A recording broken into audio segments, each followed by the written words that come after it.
Now, also present at the Crumlin event was Professor Colin Harvey of Queen's University School of Law.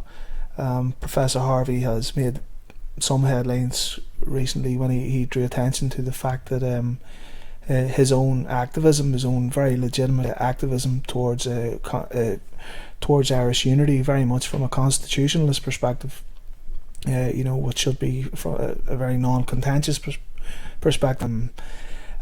He had drawn attention to the fact that he was getting a bit of flack,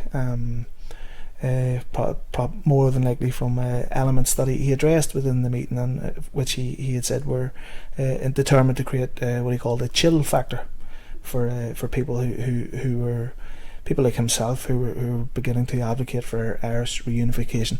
I got a chance to talk to Professor Harvey, and this is what he had to say. So Professor Colin Harvey, Queen's University Belfast, very, very active on the ground in helping to raise an awareness and consciousness of the potential for Irish unity. As a law professor, Colin, we can see that through your activities over the past year, much of what you're passionate about is securing constitutional legitimacy on the road to Irish unity, if that's correct. But beyond the basic constitutional questions, would you have any preferred vision around what sort of united Ireland that you would like to see? For example, would you like to see, would a democratic all-Ireland state be good enough for Professor Colin Harvey, or would the traditional goal of an all-out socialist republic still be a realistic or admirable option? Well, I think first of all it's important that we have the conversation, about planning and preparation right now, and I think it's important that people feel comfortable being able to have the sort of discussions we had here tonight, and I was really delighted to be here and participate in the conversation. In some ways we need more of these discussions.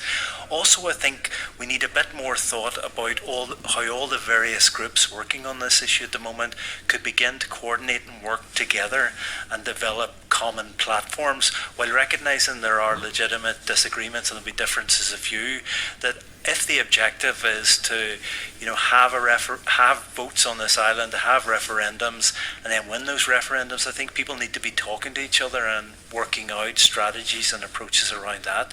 But I think the focus this evening was on social and economic rights, and I think so far there hasn't been enough focused discussion on the sort of new Ireland that people want to see. And I think what was great about the conversation tonight was that so much of the discussion tonight was focused on that, particularly around social and economic rights.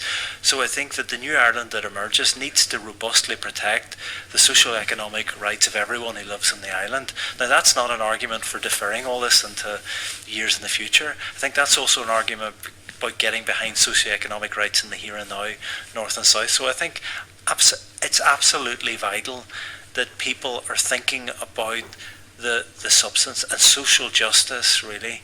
Social and economic rights, social equality has to be fundamentally part of this. We can't have a new Ireland that simply replicates the mistakes that we're seeing north and south now. And I think one of the things I want to underline tonight is I think that potentially is a popular message, that's a persuasive message, that actually if you look at some of the evidence north and south on bread and butter socio-economic issues, people north and south want to see change. That needs to become front and centre in the unity conversation as well, I think.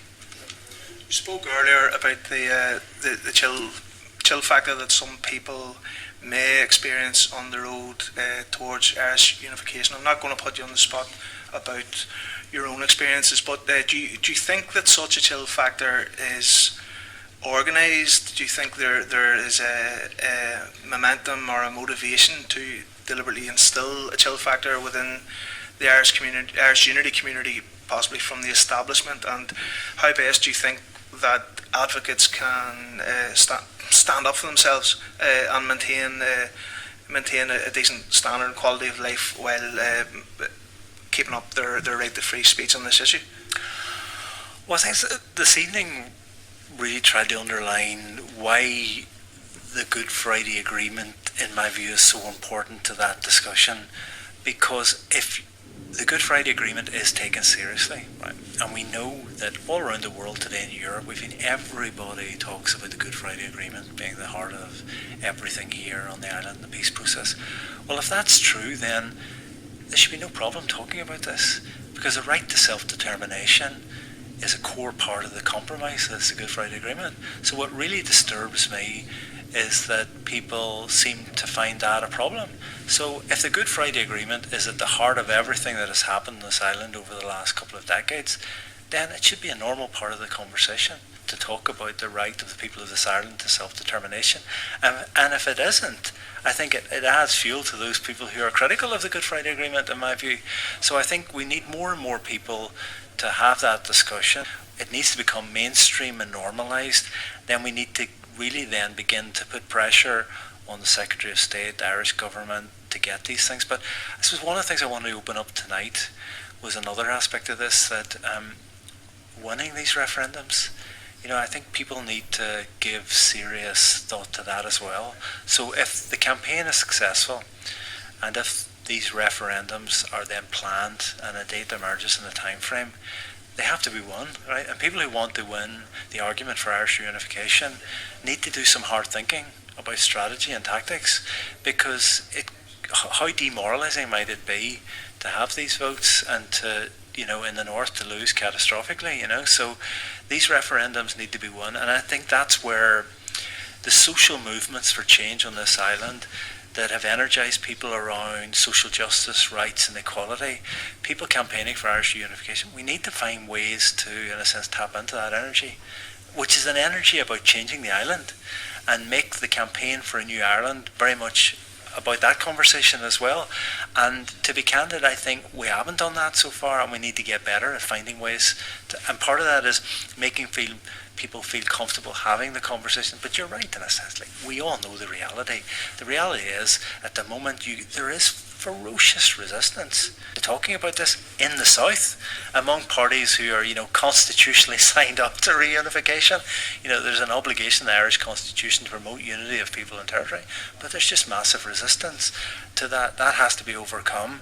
But I think we are entering a new phase. One of the things, again, I want to underline tonight that people, listening to this need to be thinking about. I think over the course of the next few years, a number of hard questions are going to start to be asked about the process leading up to these referendums, and also about what happens next.